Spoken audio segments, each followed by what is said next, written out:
ஒரு பெரிய காடு. அந்த காட்டுக்கு மத்தியில் ஒரு ஆசிரமம். அங்கே ஒரு முனிவர் இருந்தார். பல இடங்கள்லேருந்து வர்ற குழந்தைகளுக்கு அவர் பாடம் சொல்லி கொடுத்துக்கிட்டு இருக்கிறார். ஏழை பணக்காரர் அப்படிங்கிற வித்தியாசம்லாம் கிடையாதுங்க. எல்லாரும் அவர்கிட்ட தங்கள் பிள்ளைகளை அனுப்பி வச்சாங்க. மன்னர்களுடைய பிள்ளைங்க கூட அங்கே அவர்கிட்ட தான் படிக்கிறதுக்கு வருவாங்க. ஆனால் அந்த முனிவரை பொறுத்த வரைக்கும் எல்லா பிள்ளைங்களும் ஒன்று தான்.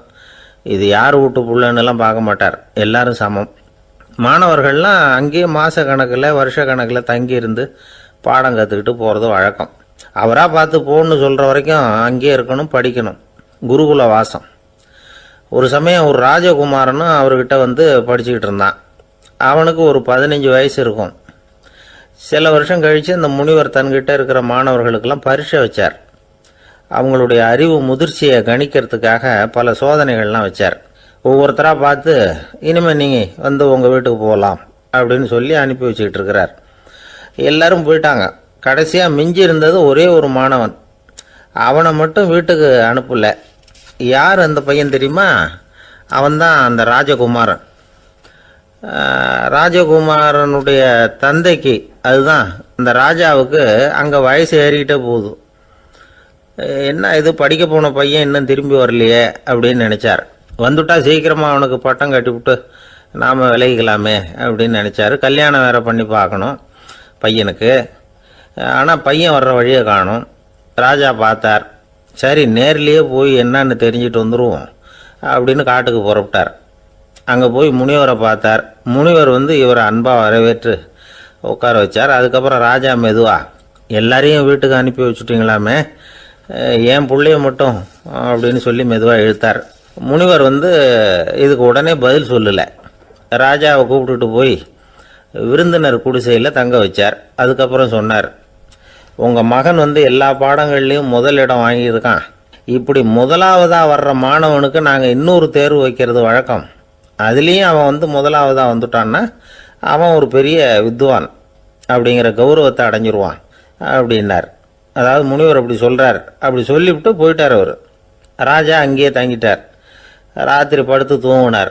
காலையில் எழுந்திரிச்சு அந்த குடிசைக்கு வெளியில் வந்தார் பல்லு விளக்கிறதுக்காக. அந்த சமயத்தில் தூரத்தில் ஒருத்தன் ஒரு கையில் கோடாலியை வச்சுக்கிட்டு தலையில் ஒரு பெரிய விறகு கட்டை சுமந்துக்கிட்டு வந்துக்கிட்டு இருக்கிறது மாதிரி தெரிஞ்சுது. யாராவது விறகு வெட்டியாக இருக்கும் அப்படின்னு நினச்சார் ராஜா. கிட்ட வந்ததும் உத்து பார்க்குறாரு. பார்த்தா அது தன்னோட புள்ள. திகைச்சு போயிட்டார். என்ன இது, ஒரு ராஜகுமாரனை கூட இது மாதிரி வேலையெல்லாம் செய்ய சொல்கிறாங்களே அப்படின்னு நினச்சார்.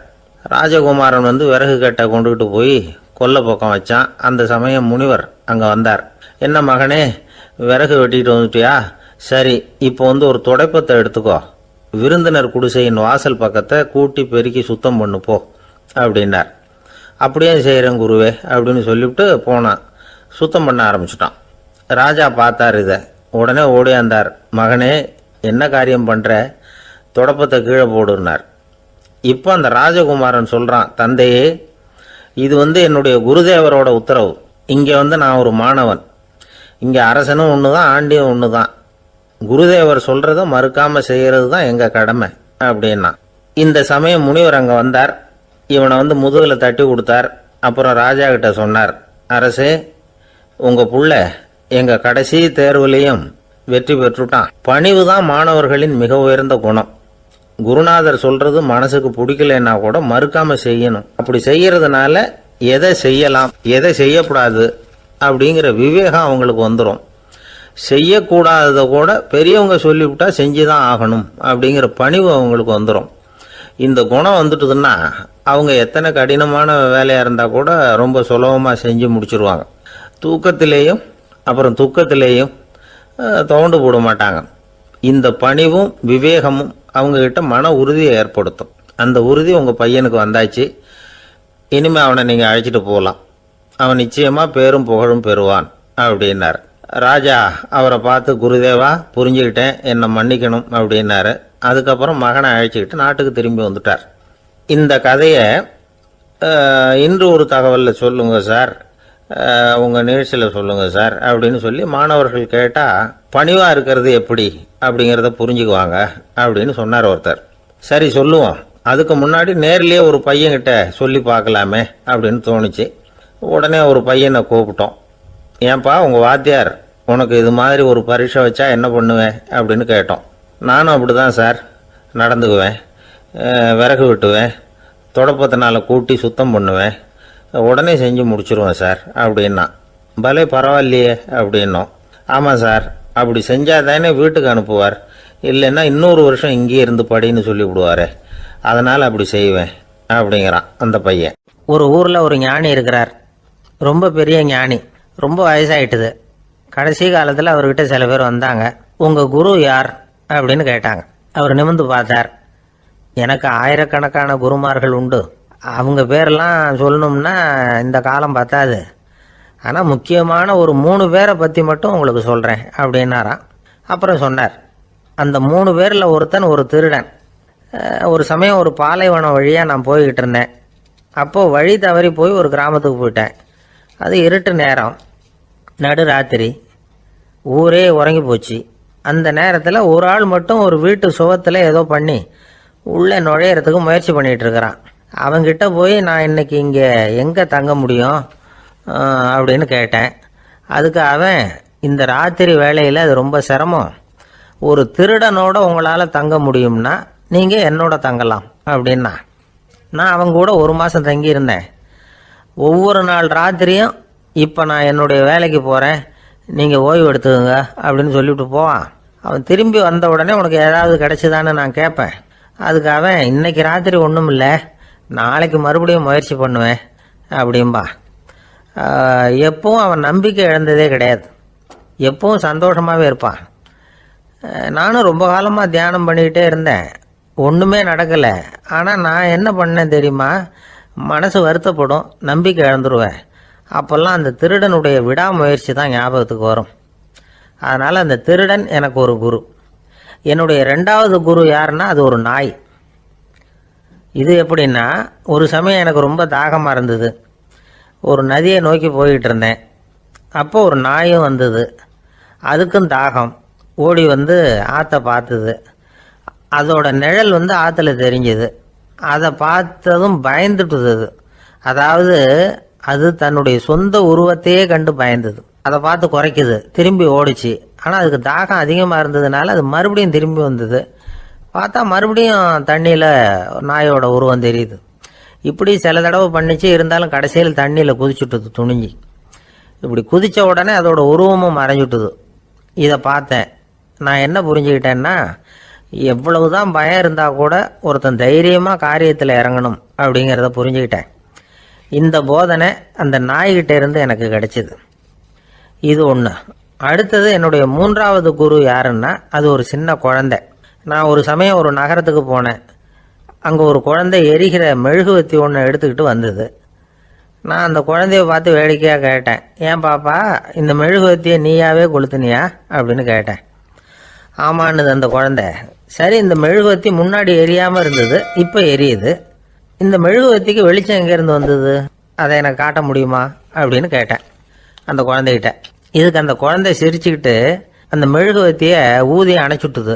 அதுக்கப்புறம் என்னை பார்த்து கேட்டுது, இப்போ இந்த மெழுகுவத்தியின் வெளிச்சம் போனதை பார்த்தீங்க இல்லையா, அது எங்கே போச்சுன்னு எனக்கு சொல்லுங்க அப்படின்னுது. அந்த குழந்தை இப்படி கேட்டதும் என்கிட்ட இருந்த ஆணவம் அழிஞ்சுட்டுது. நான் படித்ததெல்லாம் அந்த வினாடியில் சுக்கு நூறாக போயிட்டுது. என்னுடைய முட்டாள்தனத்தை நான் உணர்ந்தேன் அப்படின்னு இவ்வளவும் அந்த ஞானி விவரமாக சொன்னாராம். அதனால் நாம் இன்னார்கிட்டே இருந்து தான் இதை கற்றுக்கணுங்கிறது இல்லை, யாருக்கிட்டே இருந்தும் எதையும் கற்றுக்கலாம். நம்மால் ஒருத்தன் ஒரு நாய் வளர்த்துக்கிட்டோம்னா அந்த நாய்க்கு வால் கிடையாது, யாரோ ஏற்கனவே வெட்டி எடுத்துட்டாங்க. இந்த நாய் தான் சார் எனக்கு குரு, அதுகிட்டே இருந்து கூட நான் பாடம் கற்றுக்கிட்டு இருக்கிறேன் அப்படின்னா. அப்படி என்ன கற்றுக்கிட்டேன் இந்த வால் இல்லாத நாய்கிட்டே இருந்து அப்படின்னு கேட்டோம். நாம் யாருக்கிட்டையும் வாலாட்டக்கூடாது அப்படிங்கிற பாடத்தை அதுகிட்டே இருந்து தான் நான் கற்றுக்கிட்டேன் அப்படின்னா. ஒரு அரசனும் அமைச்சரும் ஒரு நாள் ரொம்ப சாவகாசமாக பேசிக்கிட்டு இருந்தாங்களாம். அரசன் அமைச்சரை பார்த்து ஒரு கேள்வி கேட்டிருக்கார். ஏங்க அமைச்சரே, ஆசை இல்லாத ஒரு மனுஷனால் இருக்க முடியுமா அப்படின்னு. ஏன் முடியாது, துறவி அப்படிங்கிறவங்கெல்லாம் அப்படிப்பட்டவங்க தானே அப்படின்னாராம் அமைச்சர். அவங்கெல்லாம் உண்மையிலேயே ஆசையை விட்டவங்க தானே அப்படின்னு கேட்டாராம் ராஜா. அப்படிதான் இருக்கணும் அப்படின்னாராம் அமைச்சர். அப்படின்னா ஆசையே இல்லாத ஒரு உண்மையான துறவியை நான் பார்க்கணுமேன்னார். அது என்ன பிரமாதம், அதுக்கு நான் ஏற்பாடு பண்ணுறேன் அப்படின்னு விட்டார் இவர். சொல்லிவிட்டு உடனே புறப்பட்டு போனார். அங்கே தேடினார். அப்புறம் தான் அவருக்கு புரிஞ்சுது உண்மை துறவியை கண்டுபிடிக்கிறது எவ்வளவு கஷ்டமான காரியம்னு. இருந்தாலும் ராஜா கிட்ட சொல்லியாச்சே உண்மை துறவியை காட்டுறேன்னு. இப்போ என்ன பண்ணுறது? ராஜா கிட்ட சொன்னபடி நடக்கலைன்னா அவருக்கு கோபம் வந்துடும். அமைச்சர் ஒரு யோசனை பண்ணார். அவருக்கு ஒரு வழி தெரிஞ்சுது. அதுதான் சரின்னு முடிவு பண்ணார். அதாவது அந்த ஊரில் அவருக்கு தெரிஞ்ச நாடக நடிகர் ஒருத்தர் இருக்கிறார், நல்லா நடிப்பார். அவரை போய் பார்த்தார். இதை பாருப்பா, எனக்காக நீ ஒரு காரியம் செய்யணும்னார். என்னன்னு கேட்டார் அவர்.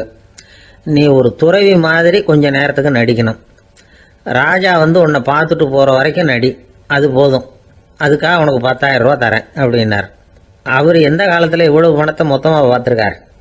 அதனால் உடனே சரின்னு ஒத்துக்கிட்டார். அமைச்சர் அரண்மனைக்கு திரும்பி வந்தார். என்ன அமைச்சரே, இன்னுமா ஒரு உண்மையான துறவி கிடைக்கலன்னார். உண்மையான துறவி ஒருத்தரை இப்போ தான் கொஞ்ச நேரத்துக்கு முன்னாடி பார்த்து பேசிவிட்டு வர்றேன். அவர் நம்ம ஊருக்கு வெளியில் குளத்தங்கரையில் உள்ள ஒரு ஆலமரத்துக்கு அடியில் உட்காந்துருக்கிறார் அப்படின்னார் இவர். அப்படின்னா உடனே புறப்படுங்க அப்படின்னார் ராஜா. பரிவாரங்களோடு புறப்பட்டார். அங்கே அந்த மரத்தடியில் அந்த ஆள் வேஷம் போட்டுக்கிட்டு துறவி மாதிரி உட்காந்துருக்கிறான்.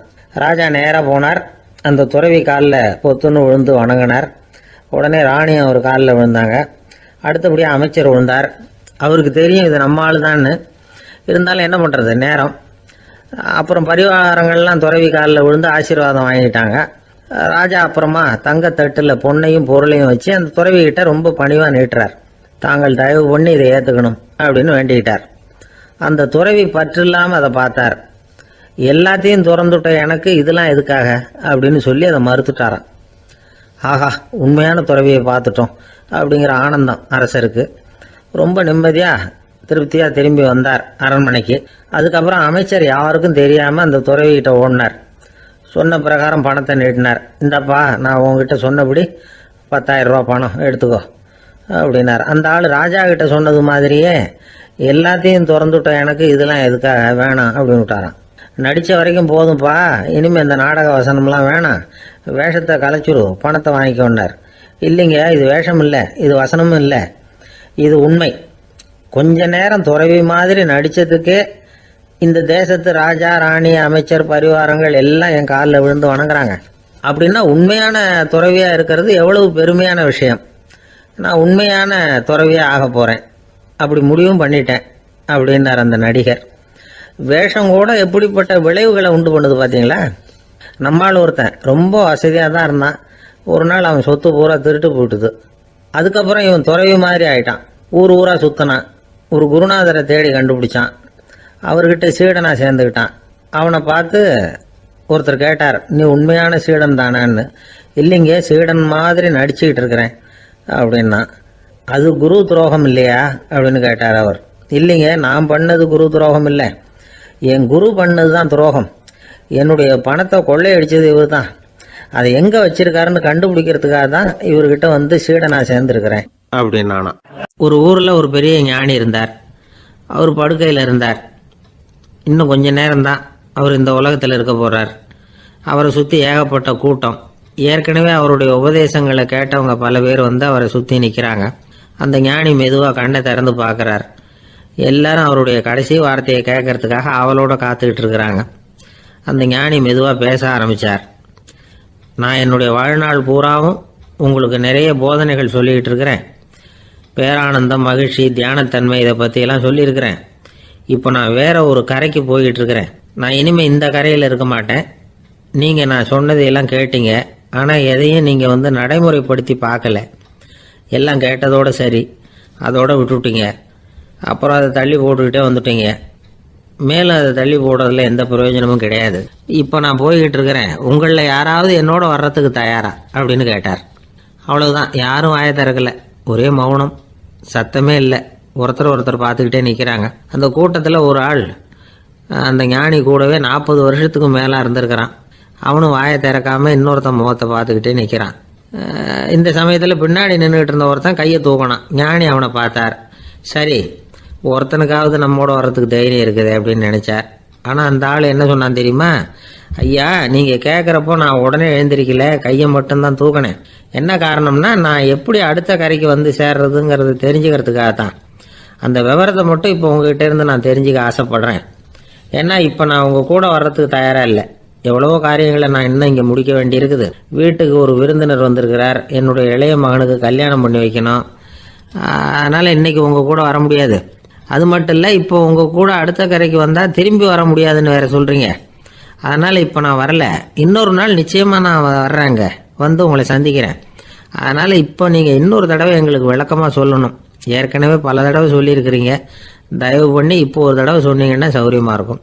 அந்த அடுத்த கரையை அடையிறது எப்படி, இப்போ ஒரு தடவை அதை விளக்கமாக சொல்லிட்டீங்கன்னா நல்லா ஞாபகப்படுத்திக்குவேன். அது சரியான சமயம் வர்றப்போ இது எனக்கு உதவியாக இருக்கும் அப்படின்னு நானா. ஆனால் உண்மை என்ன தெரியுமா, அந்த சரியான சமயம் வரவே இல்லை அப்படிங்கிறது தான் உண்மை. இப்படி அந்த கதை முடியும். இந்த கதை அந்த ஒரு ஆளுக்கு மட்டும் இல்லை, கிட்டத்தட்ட எல்லாருக்குமே அது பொருந்தும் அப்படிங்கிறாங்க விவரம் தெரிஞ்சவங்க. எல்லாருமே அந்த சரியான தருணத்துக்காக தான் காத்துக்கிட்டு இருக்கிறாங்களாம். அதுக்காக ஜோசியம் பார்க்குறாங்க, கைரேகை பார்க்குறாங்க, நாளைக்கு என்ன நடக்குங்கிற ஆவலில் எல்லாரும் காத்துக்கிட்டு இருக்கிறாங்க. ஆனால் அந்த ஒரு நாள் ஒருபோதும் வரப்போகிறதில்ல. நீங்கள் தள்ளி போடுறதுக்காக பல அர்த்தமில்லாத காரணங்களை தேடுறீங்க அப்படிங்கிறார் ஒரு ஞானி. காத்திருக்கிறதுலேயே நம்ம காலம் ஓடி போயிடுது. ஏன்னா இன்னைக்கு நாம் சிந்திக்கிறது நாளைக்கு நாம் சிந்திக்கிறது இல்லை. ஒவ்வொரு நாளும் ஒவ்வொரு மாதிரி போயிடுது. நாளைக்கு மறுநாளை பற்றியே சிந்திக்கிறோம். இப்படியே அது பாட்டுக்கு போயிடும். கரையை தொட்டு பார்க்குறது எப்போ, இதுதான் கேள்வி. நமக்கு வேண்டியப்பட்ட ஒருத்தர் ஒரு ரயில்வே பிளாட்ஃபாரத்தில் நின்றுட்டு இருக்கிறார். அங்கே இருக்கிறவங்க கிட்ட கேட்குறாராம், விசாரிக்கிறார். ஏங்க கிழக்க போகிற ரயில் போயிட்டுதுங்களான்னாராம். போயிட்டுதுன்னு இருக்கிறாங்க. கொஞ்ச நேரம் கழிச்சு ஏங்க மேற்க போகிற ரயில் போயிட்டுதுங்களான்னு கேட்டிருக்காரு. போயிட்டுதுங்களான் இருக்காங்க. அப்புறம் கொஞ்ச நேரம் கழிச்சு மறுபடியும் ஏங்க 10:30 மணி வண்டி போயிட்டுதான்னு கேட்டிருக்காரு.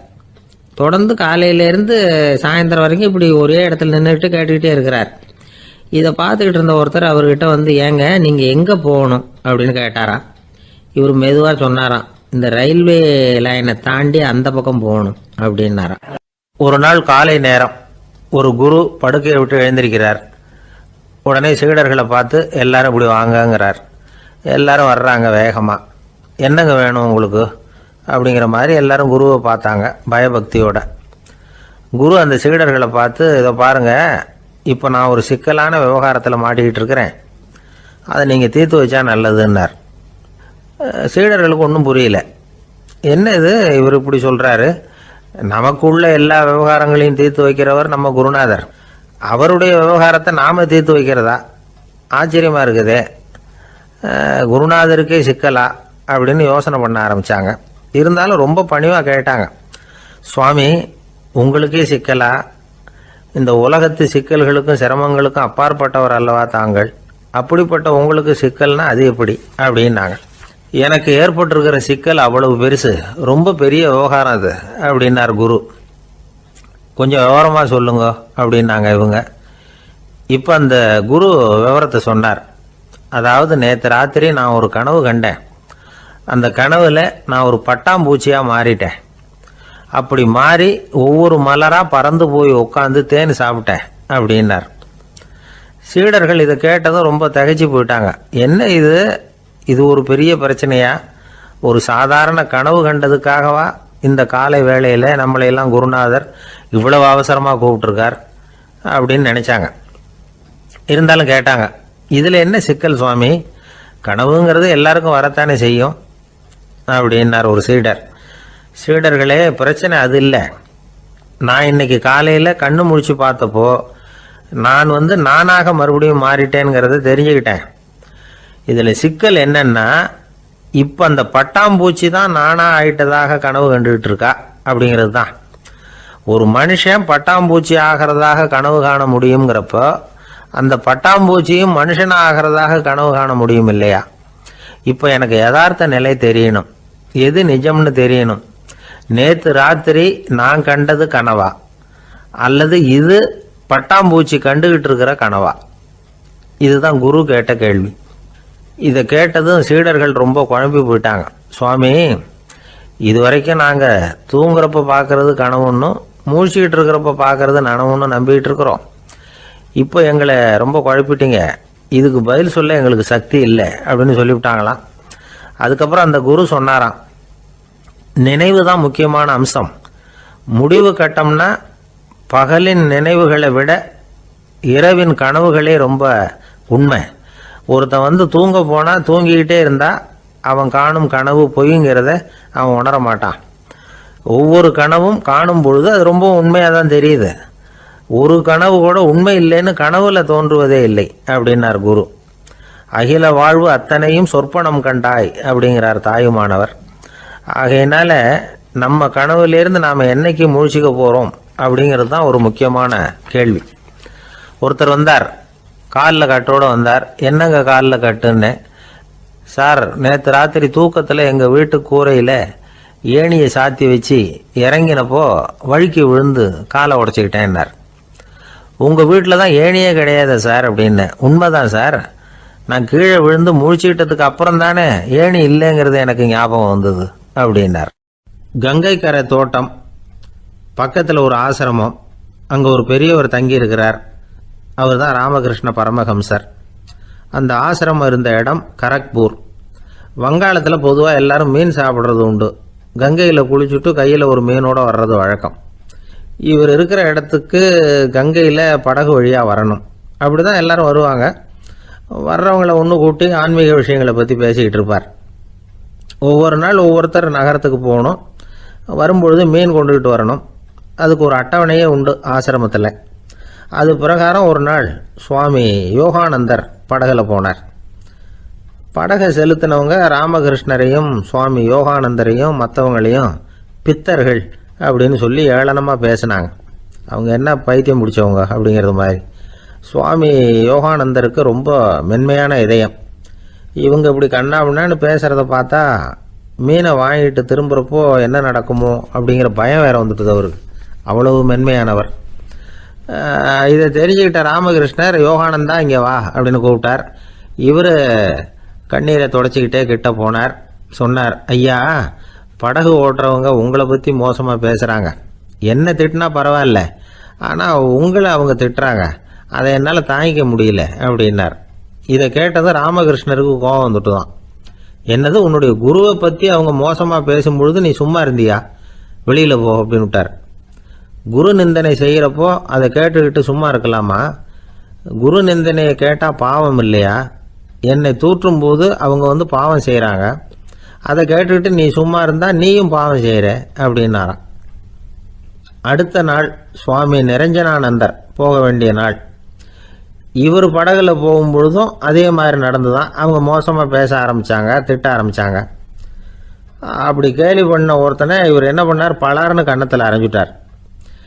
இன்னொருத்தனை கங்கையில் தூக்கி எறியறதுக்கும் தயாராகிட்டார். அதுக்கப்புறம் அவங்க யாரும் வாயை திறக்கலை. மீன் வாங்கிட்டு வர்றப்பவும் படகுல ஒரே அமைதி. அவ்வளவு பயம் அவங்களுக்கு. ராமகிருஷ்ணர் கூப்பிட்டு விசாரித்தார் என்ன நடந்ததுன்னு. இவர் சொன்னார், அவர் யோகானந்தா போகும்பொழுது என்ன நடந்ததோ அப்படியே தான் இப்பவும் நடந்தது.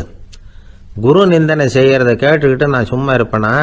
ஒருத்தனை அப்படியே அரைஞ்சுட்டேன், இன்னொருத்தனை ஆற்றுல தூக்கி போட்டுருவேன்னு பயமுறுத்தினேன், அவ்வளவுதான் அப்படின்னாராம். இப்போவும் ராமகிருஷ்ணருக்கு கோபம் வந்துட்டு தான். என்ன இது, அணியறது காஷாயம், இருக்கிறது ஆசிரமம், உனக்கு இவ்வளவு கோபம் வந்ததுன்னா அப்புறம் என்னத்துக்கு ஆசிரமத்தில் இருக்கணும்? பிரம்மச்சாரி எப்பவும் அமைதியாக இருக்கணும் அப்படின்னு அறிவுரை சொன்னாராம் ராமகிருஷ்ணர். அப்போ இவர் கேட்டாராம், ஏங்க அவருக்கு ஒரு விதமான அறிவுரை சொன்னீங்க, எனக்கு வேற விதமாக அறிவுரை சொல்கிறீங்க, இதில் எது உண்மை அப்படின்னு கேட்டிருக்கார். இதுக்கு ராமகிருஷ்ணர் சொன்ன பதில் என்னன்னா, அட அசடே, சக்கரத்தில் காற்று அதிகமாக இருந்தால் குறைக்கணும், குறைச்சலாக இருந்தால் கூட்டணும்.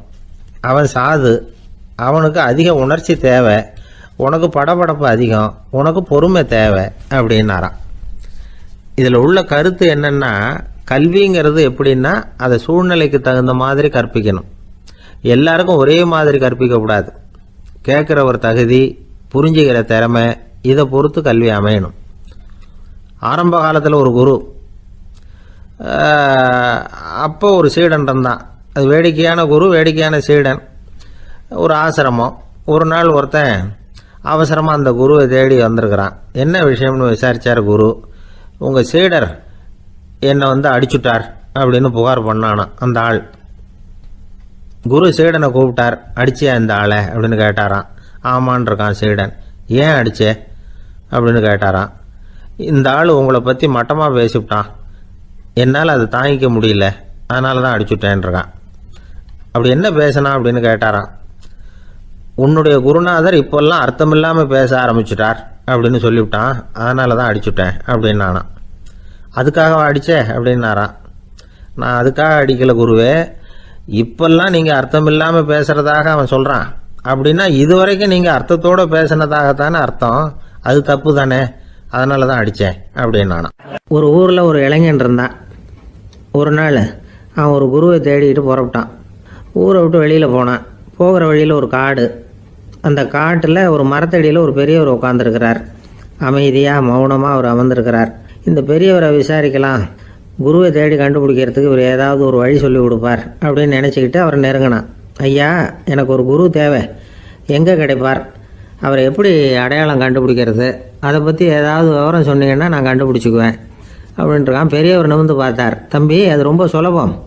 அவர் வயசானவராக இருப்பார், என்னை விட சுமார் 30 வயசு அதிகமாக இருக்கும். அவர் ஒரு மரத்தடியில் தான் உட்காந்துருப்பார் அப்படின்ட்டுருக்கான். சரிங்க பெரியவரே, அது என்ன மாதிரியான மரம், எப்படி இருக்கும் அப்படின்னு கேட்டிருக்கான். பெரியவர் அந்த விவரங்களையும் சொல்லியிருக்கிறாரு. அது மட்டும் இல்லை, சந்திக்கிற நாள், நேரம், வினாடி முதற்கொண்டு எல்லா விவரங்களையும் துல்லியமாக சொன்னாராம். இவ்வளவு விவரங்களை இவரால் எப்படி சொல்ல முடியுது அப்படின்னு இவனுக்கு ஆச்சரியம். இருந்தாலும் அந்த பெரியவர் கடைசியாக ஒரு விவரம் சொன்னார். அது என்ன தெரியுமா, எப்படியும் நீ அவரை சந்திக்கிறதுக்கு ஒரு 30 வருஷம் ஆகும் அப்படின்னு சொல்லிவிட்டாராம். ரொம்ப நன்றிங்க பெரியவரே அப்படின்னு சொல்லிவிட்டு அந்த இளைஞன் புறப்பட்டுருக்கான். இப்போ அவனுக்கு குரு பற்றின விவரம் எல்லாம் கிடைச்சிட்டுது, சந்திக்கிற நேரமும் தெரிஞ்சுட்டுது. ஆனால் 30 வருஷம் அவரை தேடி அலைய வேண்டியிருக்குமே. அவன் தேட ஆரம்பித்தான். காடு மலை எல்லாம் சுற்றி அலைஞ்சான். பல வருஷங்கள் தேடினான், அழுத்து போயிட்டான். கடைசியில் அவனுக்கும் வயசாகிட்டுது. கடைசியில் தன்னுடைய சொந்த ஊருக்கே திரும்பி போயிட்டு இருந்தான். அங்கே ஒரு மரத்தடியில் அவன் தேடிக்கிட்டு இருந்த குருநாதர் கிடைச்சார். யார் அவருன்னா, 30 வருஷத்துக்கு முன்னாடி வழி சொல்லி கொடுத்தாருல அதே பெரியவர். அவருக்கு இப்போ 30 வயசு அதிகமாக இருந்தது. அதே மரம், அன்னைக்கு பெரியவர் சொன்ன அடையாளம் இப்போ பொருத்தமாக இருந்தது. இப்போ அந்த பெரியவர் சொன்னார், சரியாக வந்து சேர்ந்துட்டேன், வா, உனக்காக தான் நான் இவ்வளவு காலமும் காத்துக்கிட்டு இருந்தேன் அப்படின்னாராம். என்ன சொல்கிறீங்கன்றிருக்கான். 30 வருஷத்துக்கு முன்னாடி என்கிட்ட வந்தியே, அப்போவே என் காலம் வந்து முடிஞ்சு போயிருந்தது. அப்போவே என்ன உனக்கு அடையாளம் தெரியல, அதனால் இவ்வளவு காலம் உனக்காக காத்துட்டு இருக்கும்படி ஆயிட்டுது அப்படின்னாராம். ஐயா, அப்போவே நீங்கள் சொல்லியிருக்கலாமே, இதுதான் 30 வருஷம் கழித்து நீ சந்திக்க போகிற இடம், நான் தான் உன்னுடைய குரு அப்படின்னு சொல்லியிருக்கலாமே அப்படின்ட்டுருக்கான். அந்த பெரியவர் சிரிச்சுக்கிட்டே அதுக்கு பதில் சொன்னாராம். நான் எவ்வளவோ விவரமாக தான் சொன்னேன், நீ சரியாக புரிஞ்சிக்கல. காரணம், அப்போ நீ போதுமான அளவுக்கு பக்குவம் பெற்றிருக்கவில்லை, அதனால் புரியும் சக்தி இல்லாமல் போயிட்டுதப்போ 30 ஆண்டு காலம் நீ அலைஞ்சி தெரிஞ்சிருக்கிற, அது காரணமாக இப்போ உனக்கு அந்த பக்குவம் வந்துட்டுது, அதனால தான் அடையாளம் காண முடிஞ்சது, நானே உன்னுடைய குரு அப்படின்னாராம். இதுலேருந்து என்ன தெரியுதுன்னா, ஆன்மீகத்தில் மாணவனாக சேர்றதுக்கு கூட ஒரு பக்குவத்தன்மை தேவைப்படுது. ஒரு பெரிய ஞானி, அவர்கிட்ட சீடனாக இருக்க ஒருத்தன் வந்தான், எதிரில் நின்னான். ஞானி அவனை வெகு நேரம் உற்று பார்த்தார். அப்புறம் சொன்னார், சீடனாக இருக்கிறது ரொம்ப சிரமம்னார். நான் தயாராக இருக்கிறேன்னா.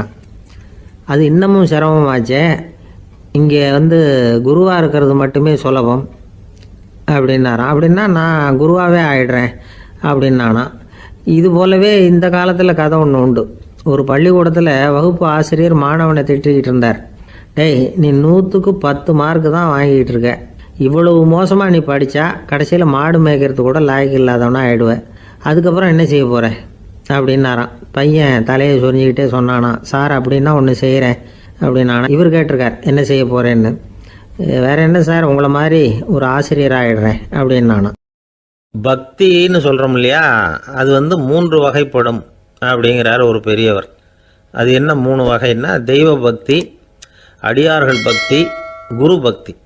அடியார் பக்தியை விட, தெய்வ பக்தியை விட குரு பக்தி தான் ரொம்பவும் சிறந்ததுங்கிறார் அவர். தெய்வத்துக்கிட்ட செஞ்ச பாவம் குருநாதர்கிட்ட தீர்ந்துருமா, குருநாதர்கிட்ட செஞ்ச பாவம் தெய்வத்துக்கிட்ட போனாலும் தீராதான். இப்படி பெரியவங்களாம் சொல்லி வச்சிருக்கிறாங்க. ஒரு காடு, அங்கே அயோத தௌமியர் அப்படின்னு ஒரு தபோதனர், அவர் பல மாணவர்களை ஒன்றா சேர்த்து ஒரு குருகுலம் நடத்திக்கிட்டு இருக்கிறார். பல தரப்பட்டவங்க, பல திறப்பட்டவங்க மாணவர்கள் அதில் சேர்ந்து படிச்சுக்கிட்டு இருக்கிறாங்க. பாஞ்சால ராஜகுமாரன் ஒருத்தனும் அந்த குருகுலத்தில் சேர்ந்து படிச்சுக்கிட்டு இருக்கிறான். அவன் பேர் ஆருணி, பெரிய இடத்து புள்ள. இருந்தாலும் படிப்பில் ரொம்ப கெட்டிக்காரனாக இருந்தான். அவன் தான் அங்கே முதல் மாணவன். ஒரு நாள் குருநாதர் அந்த அரசகுமாரனை கூப்பிட்டார். நம்ம குருகுலத்துக்கு சொந்தமான வயலில் தண்ணீர் பெருகி வெள்ளம் வந்து பயிரை வந்து அழிக்குதான். அதனால் நீ போய் மடையை அடைச்சிட்டு வந்துரு அப்படின்னார். அந்த அரசகுமாரன் உடனே புறப்பட்டான். குருநாதர் சொல்லிட்டார்ல, உடனே புறப்பட்டான். நான் பெரிய இடத்து பிள்ளையாச்சே, ராஜகுமாரனாச்சே, ரொம்ப செல்வாக்கூட வளர்ந்தவனாச்சே, நான் போய் வயலில் இறங்கி வேலை செய்கிறதா அப்படின்னுலாம் அவன் நினைக்கல. குருநாதர் கட்டளையை நிறைவேற்ற வேண்டியது நம்ம கடமை அப்படின்னு நினச்சான். உடனே ஒரு மண்வெட்டியை தூக்கி தோளில் வச்சுக்கிட்டு புறப்பட்டு போயிட்டான். வயலுக்கு போனான். பார்த்தான், தண்ணி கரையை உடச்சிக்கிட்டு வயலுக்குள்ளே ஏகமாக பாஞ்சிக்கிட்டு இருக்குது. இவன் மண்வெட்டியால் களிமண்ணை புல்லோடு சேர்த்து புல் பத்த மாதிரி வெட்டி வெட்டி போட்டான். இருந்தாலும் மடையை அடைக்க முடியல. தண்ணி அதை மீறி வந்துக்கிட்டே இருக்குது. தண்ணி வந்து வேகமாக வயலுக்குள்ளே போய்கிட்டே இருக்குது. போடுற பத்தையெல்லாம் கரைஞ்சி கரைஞ்சி போயிட்டுருக்கு. இருந்தாலும் இவன் தன்னுடைய முயற்சியை கைவிடலை. வெட்டி வெட்டி போட்டுக்கிட்டே இருக்கிறான். காலையில் அங்கே போனவன் சாயந்தரம் வரைக்கும் இப்படி செஞ்சுக்கிட்டு இருக்கிறான். உடம்பும் மனசும் ரொம்பவும் சோர்ந்து போச்சு. இருந்தாலும் குருநாதர் இட்ட கட்டளையை நிறைவேற்றாமல் இருக்கிறோமேங்கிற ஒரு குறை அவனுக்கு இருக்குது. குரு கட்டளையை நிறைவேற்றாத நான் வந்து இன்னமும் இருக்கணுமா அப்படின்னு யோசனை பண்ண ஆரம்பிச்சிட்டான். என்ன செய்யலாம்னு பார்த்தான். நம்ம குருநாதர் இட்ட பணிக்காக இந்த உடம்பையே தியாகம் பண்ணலாம் அப்படின்னு முடிவு பண்ணான். தண்ணி பாயுதில் அதுக்கு குறுக்க விழுந்து அப்படியே மடையை அடைச்சிக்கிட்டு அப்படியே படுத்துட்டான். இது மற்றவங்களுக்கு தெரியாது. அன்னைக்கு ராத்திரி ஒரு விளக்கு முன்னாடி உட்காந்து குருநாதர் பிள்ளைங்களுக்கு பாடம் சொல்லி கொடுத்துக்கிட்டு இருக்கிறார். முதல் வரிசையில் இருக்கக்கூடிய ராஜகுமாரனை காணலை. நம்ம ஆருணி எங்கே போனா அப்படின்னு சொல்லி மற்ற மாணவர்களை விசாரித்தார். இப்போ அவங்க சொன்னாங்க, சுவாமி அவன் காலையில் வயலுக்கு வந்து மடையை அடைக்கிறதுக்காக போனான், நீங்கள் தான் போக சொன்னீங்க, இன்னும் திரும்பி வரல அப்படின்னு அவர் பையன். குருநாதர் உடனே ஒரு தீவெட்டி எடுத்துக்கிட்டு மாணவர்களை அழைச்சிக்கிட்டு வயலுக்கு போனார். அங்கே போய் பார்த்தா ஆளை காணும். ஆருணி ஆருணின்னு சொல்லி சத்தம் போட்டு கூப்பிட்டு பார்க்குறார். நான் இங்கே இருக்கேன் குருநாதா அப்படின்னு காலுக்கு அடியிலேருந்து ஒரு சத்தம் வருது. குனிஞ்சு பார்த்தா அவன் மடையில் படுத்துருக்கிறான். என்னப்பா இதுன்னார். காலையிலேருந்து இந்த மடையை அடைச்சி பார்த்தேன் சுவாமி, முடியல, அதனால் இப்படி குறுக்க படுத்துட்டேன். என்னை தாண்டறதுக்கு பயந்து போய் தண்ணியே தேங்கி நின்றுட்டுது அப்படின்னா. அவனுடைய குரு பக்தியையும் அவனை தாண்டறதுக்கு அஞ்சு நிற்கிற தண்ணி தேக்கத்தையும் பார்த்துட்டு எல்லாரும் ரொம்ப ஆச்சரியப்பட்டு போயிட்டாங்களாம். ஆருணி எழுந்திரிச்சு வா அப்படின்னு கூப்பிட்டாரான் குருநாதர். அவன் தண்ணீரை பொழந்துக்கிட்டு எழுந்திரிச்சு வந்தானான். அதனால் அவனுக்கு வந்து உத்தாலகன் அப்படின்னு ஒரு பேர். உத்தாலகன்னா தண்ணீரை பிளந்தவன் அர்த்தம். அந்த உத்தாலகன் மாதிரி இந்த காலத்து மாணவர்களுக்கும் குரு பக்தி வேணும் அப்படின்னு சொன்னோம் ஒரு பள்ளிக்கூடத்தில். உடனே நிறைய மாணவர்கள் எழுந்திரிச்சு நின்னாங்க. சார், நீங்கள் எங்களை வந்து இன்னமும் சரியாக புரிஞ்சுக்கலன்னு நினைக்கிறோம். அன்னைக்காவது ஒருத்தன் அப்படி இருந்தான், இன்னைக்கு ஏகப்பட்ட உத்தாலகர்கள் இருக்கிறோம். எங்கள் வாத்தியார் கட்டளை இட்டா இப்போவே அது மாதிரி வயலுக்கு போய் மடையில் குறுக்கப்படுத்துக்கிறதுக்கு இந்த வகுப்பில் உள்ள அத்தனை பேரும் தயாராக இருக்கிறோம் அப்படின்னாங்க. அப்படியா அப்படின்னு சொல்லி கேட்டோம் ரொம்ப சந்தோஷமாக.